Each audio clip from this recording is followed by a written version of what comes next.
Baik, puji nama Tuhan, kita akan mulai bagi kita pagi hari ini. Saya sama Bapak Ibu semuanya shalom. Sekali lagi shalom. Bapak Ibu yang di rumah juga saya sama semuanya shalom. Bagaimana kabarnya pagi hari ini? Semuanya dalam sukacita yang luar biasa, amin. Yang merasakan sukacita di dalam Tuhan yang ini, boleh kami beri bersama-sama. Haleluya. Semuanya lalu bersukacita, amin.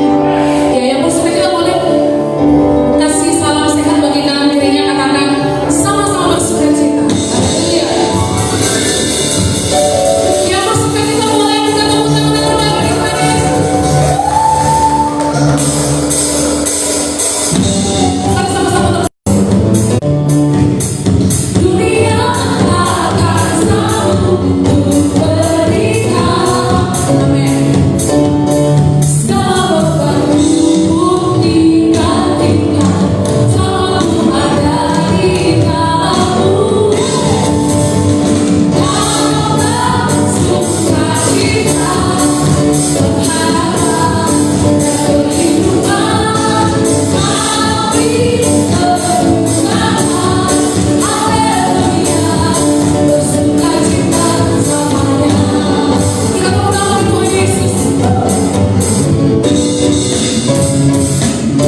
siapapun kami yang boleh datang pagi hari ini, ketika kami boleh mengalami beban berat, ketika kami datang pada Tuhan, kami memperoleh sukacita yang terbaik daripada-Mu.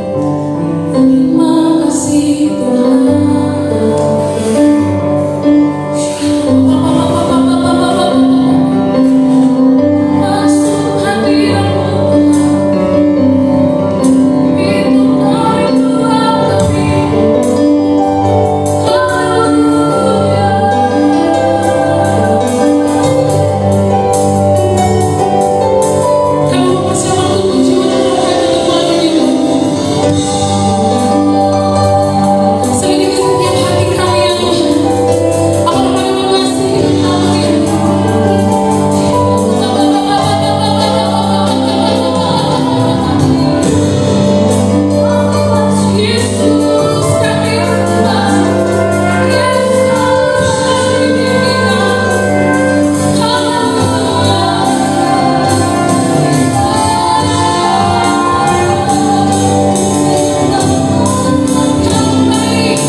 Masuk hadirat-Mu Tuhan dengan korban pujian. Masuk hadirat-Mu Tuhan, perhiaskan kedudukan.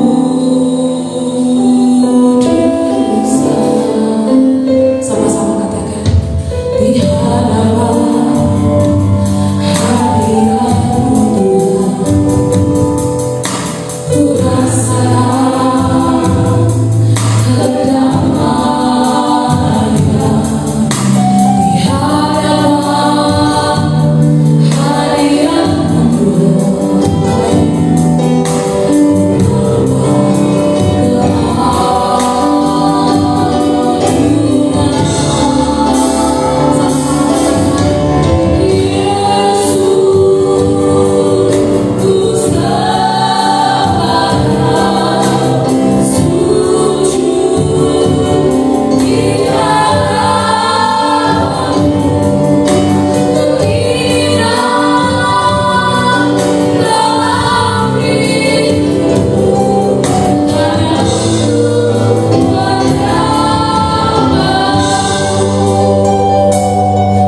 sampai ke dalam hati kami ya Tuhan.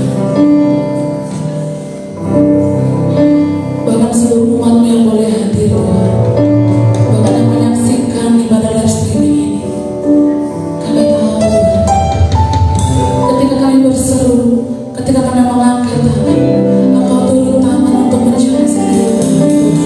Karena kami tahu dalam hadirat Tuhan ada kesembuhan, dalam hadirat Tuhan ada pemulihan, dalam hadirat Tuhan ada kelepasan, dalam hadirat Tuhan ada kemenangan yang baru.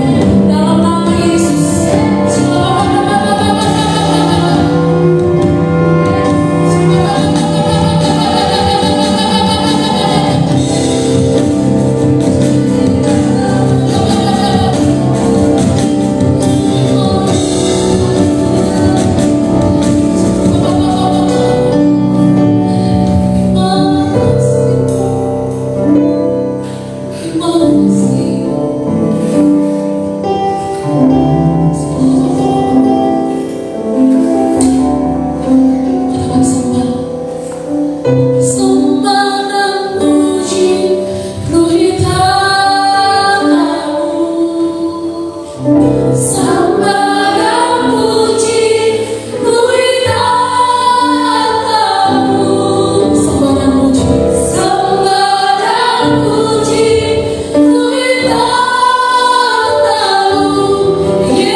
Engkau berkenan hadir pada pagi hari ini di tempat ini. Kami sungguh merasakan hadirat-Mu ya Roh Kudus. Terima kasih Tuhan. Kami tidak dapat memberikan persembahan apa-apa kepada-Mu. Hanya tubuh, jiwa, dan roh kami yang kami bawa di hadapan-Mu pada pagi hari ini ya Tuhan. Berikut doa, pujian, dan penyembahan kami kepada-Mu ya Tuhan. Sebab Engkau terbukti sungguh baik dalam hidup kami. Tuhan Yesus, oh tatakanlah mata kasih kita dalam bahasa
Shalom Bapak Ibu Saudara sekalian.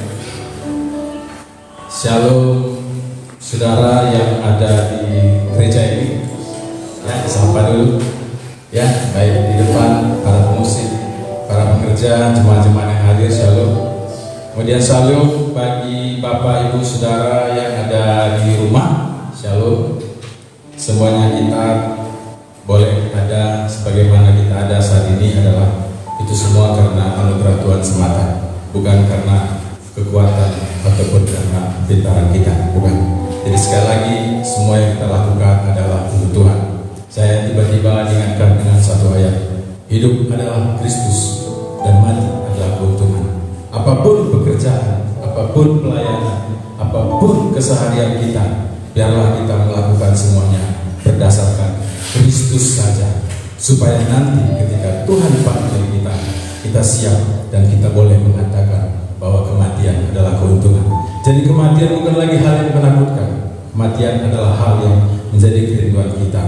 Sebab selama kita hidup untuk Kristus. Amin Bapak Ibu ya. Nah, pada kesempatan ini saya ditugaskan untuk menyampaikan firman Tuhan yang temanya adalah tetap sukacita sekalipun masa sulit. Mungkinkah tetap sukacita sekalipun masa sulit? Ini kalau kita mau jawab pakai standar apa? Kalau kita pakai standar dunia kemudian standar manusia, jawabannya jelas tidak mungkin. Bahkan kita akan diketahui orang, apa? Gak salah, saudara.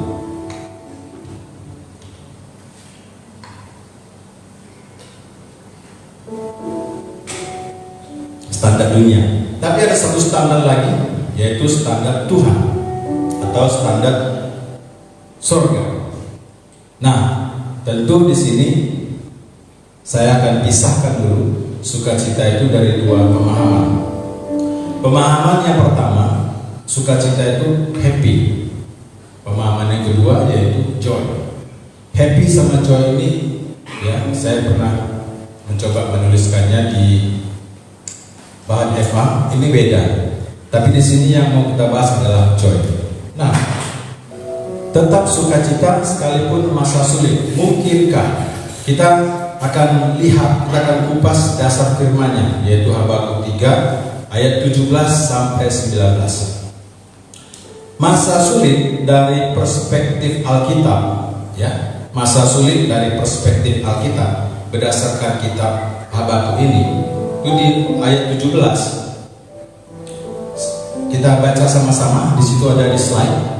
Sekalipun pohon ara tidak berbunga, pohon anggur tidak berbuah, hasil pohon zaitun mengecewakan. Sekalipun ladang-ladang tidak menghasilkan bahan makanan, kambing domba terhalau dari kurungan, dan tidak ada lembu sapi dalam kandang. Itu ayat 17. 18. Namun aku bersorak-sorak di dalam Tuhan, beria-ria di dalam Allah yang menyelamatkan aku. 19. Allah Tuhanku itu kekuatanku, yang membuat kakiku seperti kaki rusa, yang membiarkan aku berjejak di bukit-bukitku. Nah, saudara, coba kita lihat ayat 17. Ini masa sulit menurut Alkitab. Ini bahasa Alkitabnya, perspektif Alkitab, masa sulit. Ya, jelas ini masa sulit, tapi dari sudut pandang Alkitab. Di ayat 18, namun aku bersorak-sorak di dalam Tuhan. Ini apa isinya? Kontennya apa? Maknanya apa? Ini adalah sikap iman kita seharusnya di masa sulit yang ayat 17 tadi. Jadi secara Alkitab dijelaskan sekarang kita berada di masa sulit. Nah, setelah itu di ayat 18 kita disampaikan sikap iman yang harus kita kembangkan. Di ayat 19 ini adalah kabar baiknya, ini adalah good news-nya. Ya, sekarang kita akan coba untuk melihat dari perspektif yang lain. Masa sulit dari perspektif dunia. Saya tidak lari dari judul, saya tidak lari dari nas Alkitabnya. Di ayat 17 tadi persamaannya di nomor 1 yang ada di poin ini. Masa sulit menurut Alkitab seperti yang ayat 17 tadi, dan ini masa sulit menurut perspektif dunianya. Yang pertama, coba perhatikan sama-sama. Usaha bisnis sepi bahkan kosong. Setuju? Ini masa sulit sekarang. Usaha bisnis sepi kosong. Setuju? Kalau kosong, kalau kelamaan kosong, jangankan lama-lama kosong sepi, malah apa? Tutup. Saudara pasti setuju kalau mulai melihat ada usaha yang tutup, ada bisnis yang tutup, mula-mula sepi, lama-lama kosong. Ini masa sulit yang pertama. Ya, kita bandingkan. Ayat 17. Sekalipun pohon ara tidak berbuah, ditanam, tumbuh, dipelihara, disiram, diharapkan berbuah. Sebelum berbuah, berbunga. Jangankan berbuah, berbunga pun tidak. Ini dia persamaannya di poin 1. Usaha bisnis sepi bahkan kosong. Yang kedua, pohon anggur tidak berbuah. Persamaannya poin 1. Honor atau uang masuk tambahan hilang. Kita bekerja mengharapkan hasil tentu, apapun bentuknya. Tapi pasti ada yang hilang dari sejumlah yang kita cari selama ini. Ada yang hilang, ya. Kalau orang hamba-hamba Tuhan mungkin ada yang hilang, itu jelas. Khotbah sekarang hanya depan kamera saja, online, ya. Tidak ada lagi undangan sana kemari. Ya, saya pernah mendengarkan pendeta Gilbert sama pendeta Daud Tony mengatakan, sekarang kami non-job, tidak ada panggilan, uang masuk hilang. Kemudian hasil pohon zaitun mengecewakan. Bukannya untung, malah rugi yang datang. Bukannya untung, malah rugi yang datang. Ini masa sulit. Ya, saya hanya mencoba mengupas masa sulit apa yang terjadi sekarang ini untuk kemudian nanti diperhadapkan Mungkin nggak kita bersuka cita di tengah masa sulit ini? Bukannya untung malah rugi. Banyak teman-teman saya ambil kredit mobil untuk Grab. Rencananya cicilan mobil dari uang Grab. Apa yang terjadi? Corona. Grab nggak ada penumpang. Cicilan jalan terus. Akhirnya apa? Mobil nggak bisa jalan, nggak bisa tarik penumpang, mobil dikembalikan ke Solo. Bukannya untung malah rugi kan? Banyak teman-teman saya bangun rumah, bikin kos-kosan, bikin kontrakan. Apa yang terjadi? Corona. Apa yang terjadi? Gak ada orang sewa. Gak ada orang sewa kos, gak ada orang kontrak. Bangunan sudah jadi, uang kredit pula, utang udah jalan. Jatuh tempo sudah masuk. Apa mau dibilang? Ini masa sulit. Kerja tapi tidak full dibayar. Oh banyak. Contoh, gajinya misalnya 2 juta, yang dibayar cuma 1 juta. Tapi perusahaan pun pandai, 25 hari kerja 1 bulan, dibikin cuma masuk 15 kali saja. Tapi yang dibayar separuh gajinya. Apapun namanya, itu adalah kebijakan manusia. Tapi ini tetap sesuai dengan firman Tuhan di ayat 17. Sekalipun ladang-ladang tidak menghasilkan bahan makanan. Jadi sebetulnya ini adalah tema waktu doa puasa Sabtu lalu. Tapi saya kembangkan dia, saya bawa dia kepada pengertian asosiatif aplikasinya ke kehidupan sehari-hari supaya lebih gampang mencernanya.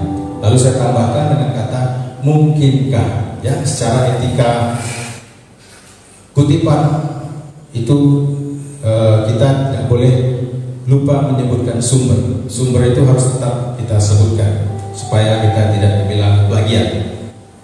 Nah, lalu terjadi PHK di mana-mana. Setuju ya? Oh, banyak sekali PHK sekarang. Saya nonton TV, 1.300 orang pegawai Lion Air. Di TV ditunjukkan mereka peluk-pelukan, nangis-nangisan. PHK di mana-mana. Dan banyak mahasiswa fresh graduated, baru tamat, baru kerja. Waktu kerja dia WA saya, Pak, terima kasih doanya, terima kasih ilmunya, saya sudah kerja.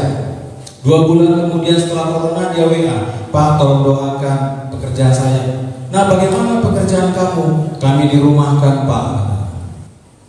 Jadi tidak sesuai dengan apa yang kita persiapkan dan tidak sesuai dengan apa yang kita harapkan.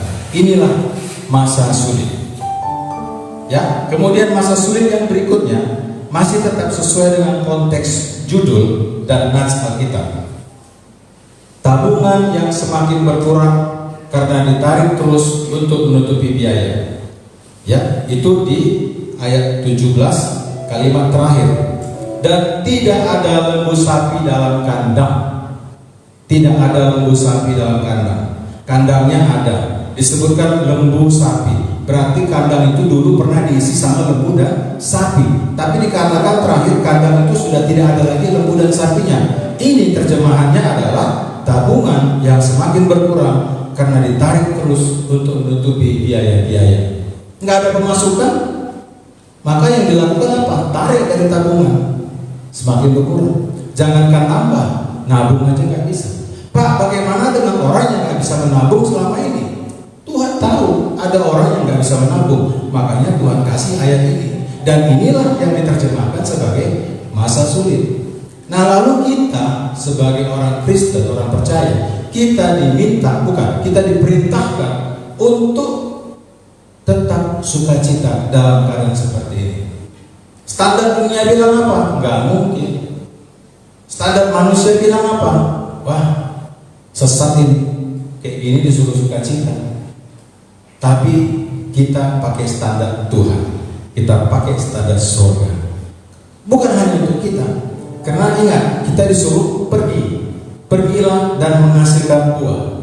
Ada yang harus kita bawa keluar dari sukacita ini. Jadi bukan untuk kita konsumsi sendiri, tapi untuk kita bagikan kepada orang lain, supaya Tuhan melihat betapa besarnya Tuhan kita di tengah-tengah masa sulit. Kita masih mampu bersukacita, sehingga semakin banyak orang yang memuliakan Tuhan oleh karena dia melihat kemuliaan Tuhan. Nah, Habakuk tadi di ayat 18. Namun aku bersorak-sorak dalam Tuhan, beria-ria dalam Allah yang menyelamatkan aku. Ini rahasianya. Ya. Next deh, tolong.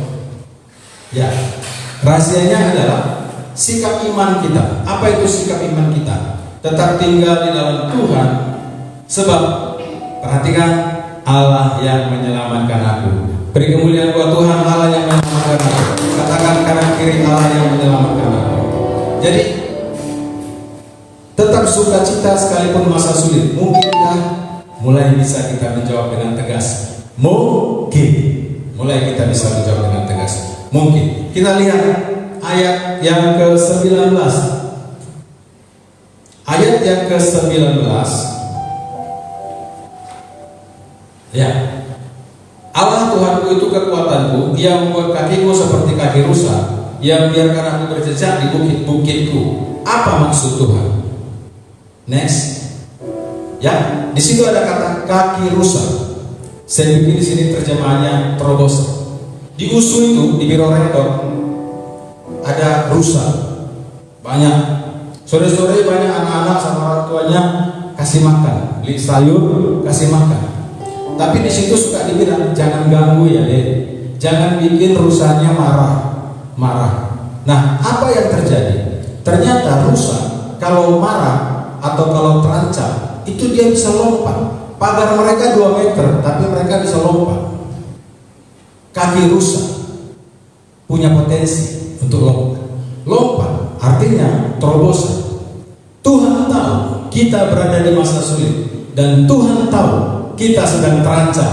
Makanya perhatikan, Tuhan sediakan kaki rusa pada kita agar supaya bila waktunya tiba, Tuhan katakan lompat, maka Anda semua akan diberikan ide kreativitas untuk menemukan terobosan-terobosan untuk melewati masa-masa sulit ini.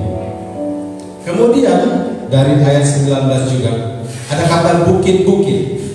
Bukit-bukit ini adalah dataran tinggi. Apa yang terjadi kalau saudara berada di dataran tinggi? Maka ini yang terjadi. Saudara dapat melihat luas. Saudara dapat melihat lebih jauh daripada orang lain yang tidak berada di dataran tinggi. Artinya saudara akan lebih mengetahui, bisa membuat peta, bisa membuat statistik, sehingga saudara bisa duduk dan merencanakan apa yang harus saudara lakukan, sehingga Anda berhasil melakukan yang namanya terobosan di tengah-tengah masa sulit ini. Jadi sekali lagi kita mulai menemukan jawaban. Mungkinkah kita tetap bersukacita di masa sulit? Hampir kita menemukan jawaban.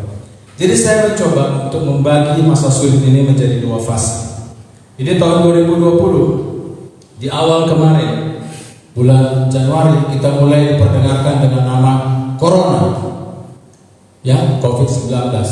Kemudian diberlakukanlah apa? PSBB, lockdown, bekerja dari rumah, sekolah dari rumah, daring. Ya, ini saya katakan sebagai fase penyakit sampar. Saya konotasikan dengan istilah Alkitabnya, sampar. Nah, setelah itu masuk ke bulan Juni, pemerintah mulai memutuskan untuk normalisasi. Apa yang terjadi? Sarana transportasi mulai digerakkan. Ya, kantor-kantor mulai dibuka, walaupun judulnya menggunakan protokol kesehatan.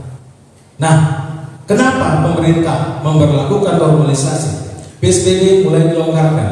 Namanya apa? Transisi PSBB. Kenapa pemerintah mulai melakukan itu? Karena mulai masuk kepada masa dampak dari corona tadi. Coronanya itu memang tidak hilang, tapi istilah kedokterannya mulai terkendali, mulai terkontrol. Nah, di sini saya membaginya menjadi 2 fase. Fase yang pertama, fase penyakit sampar. Sekarang sudah terkendali, walaupun masih ada, tapi sudah terkontrol. Nah, sekarang kita masuk dampak daripada corona itu, yaitu saya sebut sebagai fase belalang-belalang. Di Alkitab ada banyak istilah belalang. Belalang pelahap, belalang perusak, belalang pelompat. Tapi artinya ini semua adalah menghabiskan. Anda lihat apa yang habis dari kita belakangan ini. Apa yang gak habis? Puji Tuhan, cuma badan kita yang gak habis. karena kita di rumah saja, jadi makan tidur saja kerjanya. Tapi semuanya habis, pendapatan habis. Ya, nah ini masa sulit. Jadi di sini saya mau menunjukkan dulu masa sulit itu. Baru kemudian kita akan lihat apa yang next step, apa yang harus saya lakukan di tengah-tengah masa sulit ini. Kita tetap sesuai dengan firman Tuhan. Kita tetap sesuai dengan tuntunan daripada gereja terpusat. Gereja pusat perintahkan kita untuk apa? Sukacita. Nah, supaya tetap bersukacita, di sini saya luruskan dulu. Tetap bersukacita, bukan mengalami sukacita. Mengalami sukacita itu level yang pertama. Ya, dia belum sukacita, bagaimana dia mengalami sukacita? Itu level yang pertama. Ini level yang kedua. Kita anak Tuhan berada pada level yang kedua, mempertahankan sukacita. Ya, mempertahankan. Kami sering cerita sama Pak Ade semua orang, mempertahankan itu jauh lebih sulit ya Pak daripada mendapatkannya ya.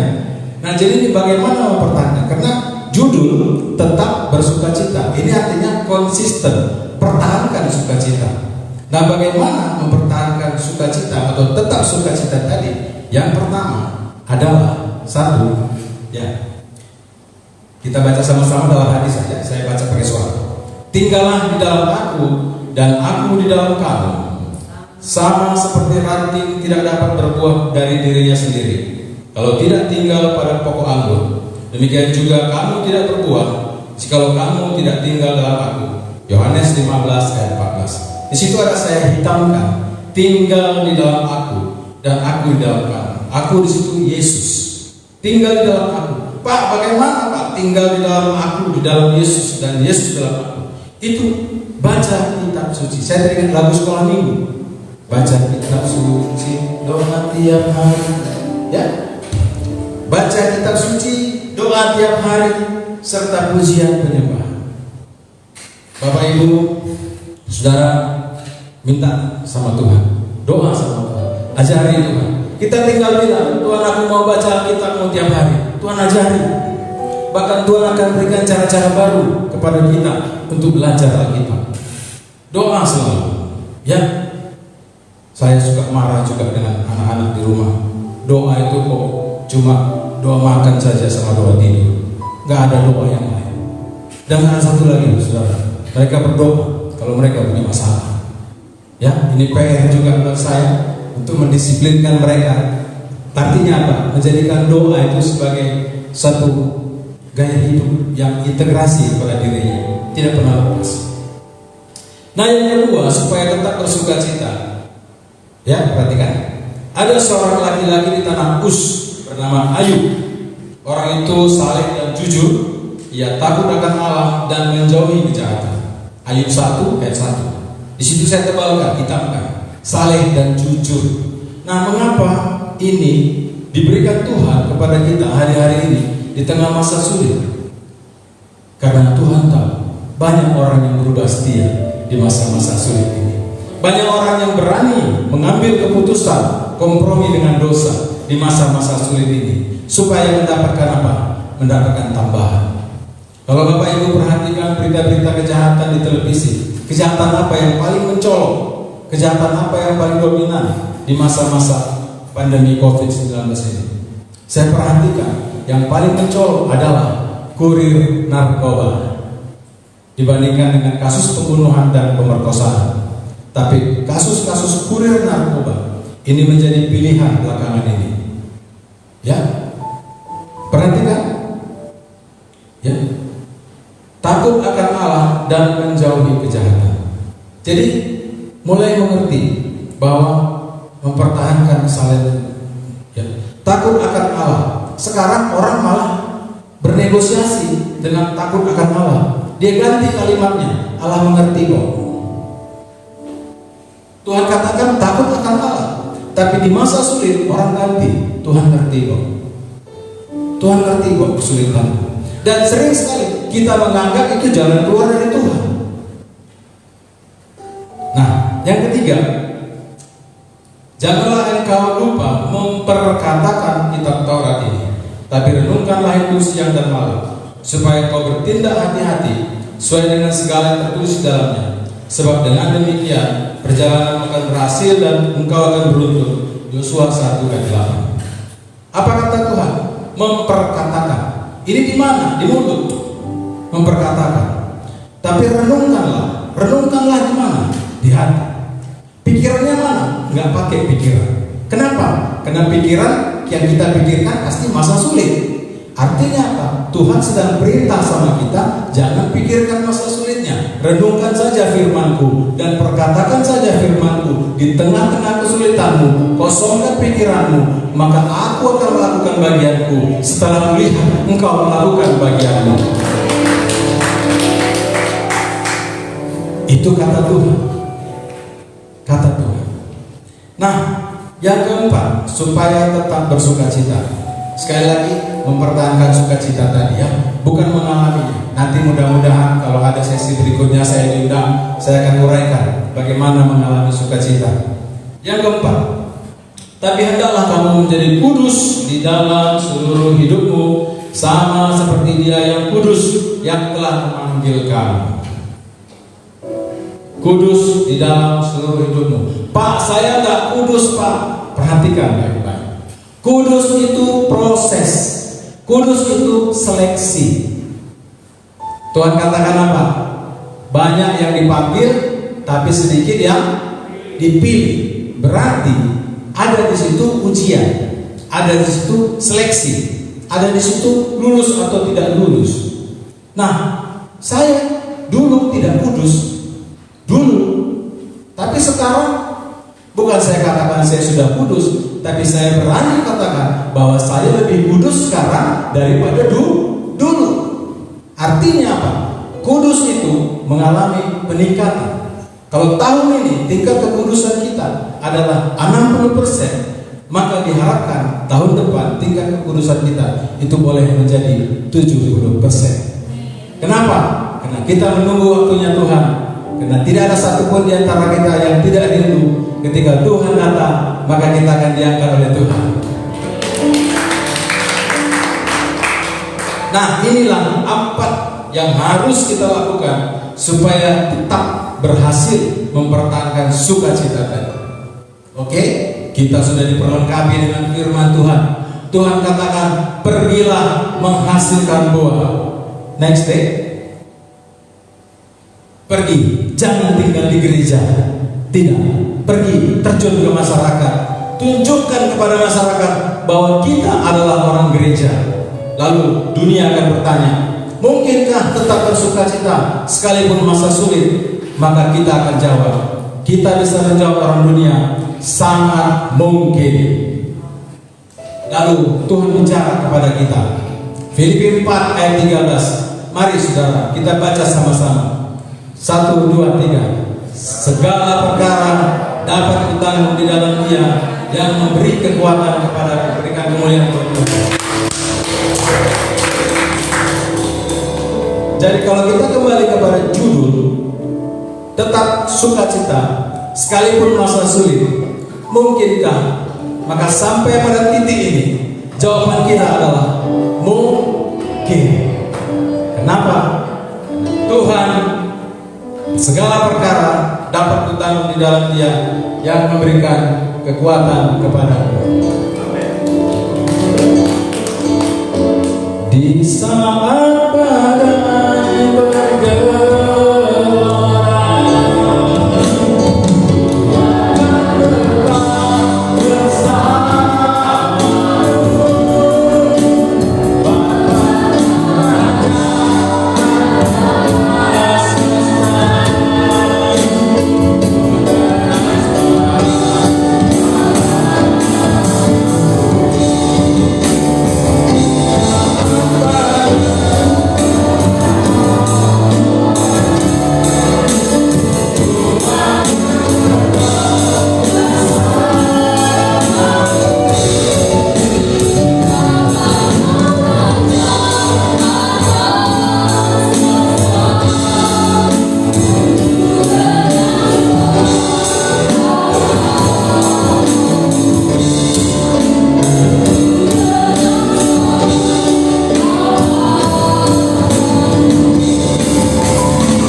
Allah Bapa kami yang di dalam Tuhan Yesus, terima kasih Tuhan, Engkau telah melawat kami lewat kebenaran firman-Mu.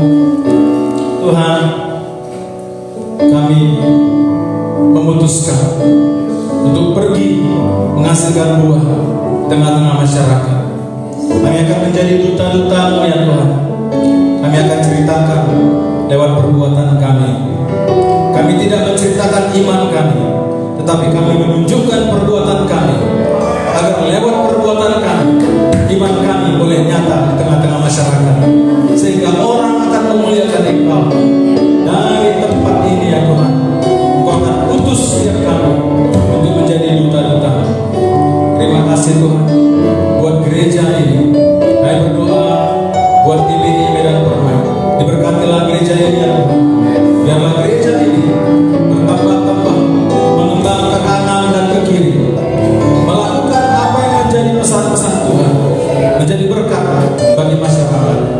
Kami berdoa ya Tuhan untuk Bapak dan Ibu penasehat, Bapak Robert Marbun, Ibu Dr. Nini Karolinsia, Juan, Jonathan, diberkatilah keluarga ini ya Tuhan, dengan kesehatan, dengan kekuatan, dengan rezeki. Berkati pelayanannya, berkati pekerjaan, berkati kehidupan daripada keluarga ini ya Tuhan. Kami juga berdoa ya Tuhan buat Bapak dan Ibu Gembala kami di tempat ini. Kami berdoa buat Bapak PDP Tony Saragi, Ibu Siti Subakti, buat Ivana. Berkatilah kiranya Gembala kami ini. Engkau memberikan tuntunan, Engkau memberikan hikmat, agar kiranya lewat Gembala ini boleh membawa kami domba-dombanya menuju kebenaran, dari satu kemuliaan kepada kemuliaan yang berikutnya. Kami berdoa ya Tuhan buat seluruh pelayan pekerja di gereja ini, baik departemen musik, departemen diakoni, departemen doa, departemen ema, departemen anak, dan bidang-bidang apapun multimedia yang ada di tempat ini. Dan kami juga berdoa untuk anak-anak sekolah minggu. Kami berdoa untuk guru-guru sekolah minggu. Kami berdoa untuk jemaat-jemaat, apapun namanya Tuhan, selama itu masih tergabung di dalam GPI Medan Permai, biarlah itu semua Tuhan pakai.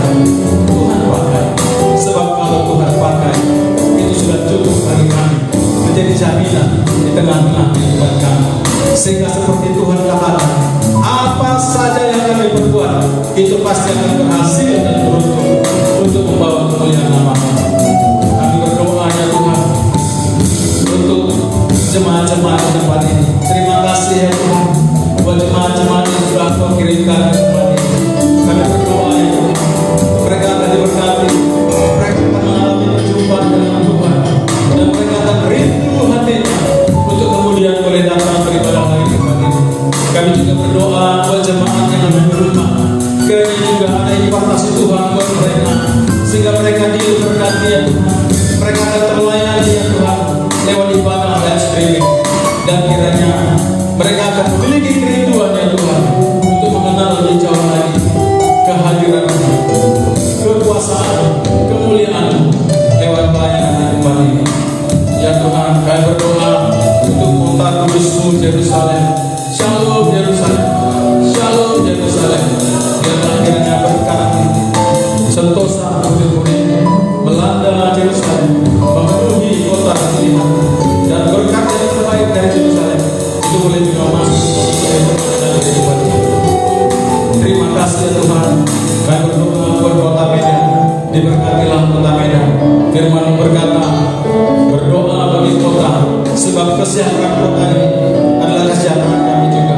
Diberkati kota Medan, sehingga kota Medan ini dipenuhi dengan kemuliaan. Terima kasih ya Tuhan. Kami berdoa untuk gembala pembinaan kami di pusat, Bapak Bambang, Pak Edi, dan wakil-wakil.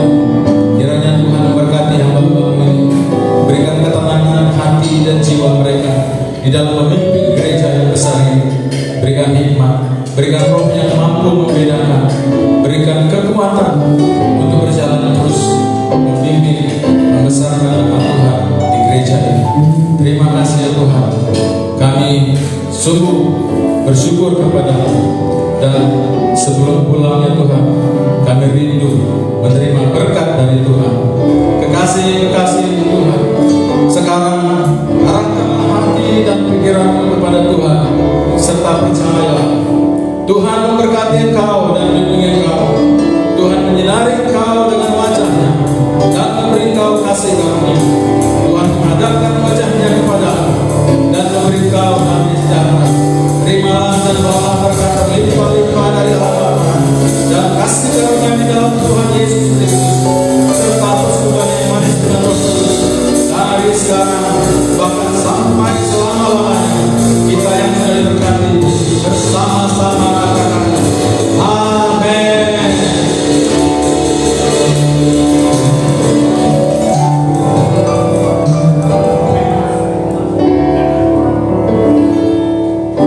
Kami mengucapkan selamat hari Minggu bagi Bapak Ibu Saudara. Dan oleh sebuah pengumuman tambahan bagi Bapak Ibu, yang rindu memberikan persembahan, boleh memberikan persembahan di kotak-kotak yang telah kami sediakan. Dan sekali lagi kami mengucapkan selamat datang bagi Bapak Ibu jiwa baru yang boleh bergabung hari ini di Bandara Raya di Medan Permai. Semuanya boleh bersukacita, amin. Yang bersukacita sekali lagi berikan tepuk tangan bagi Tuhan Yesus.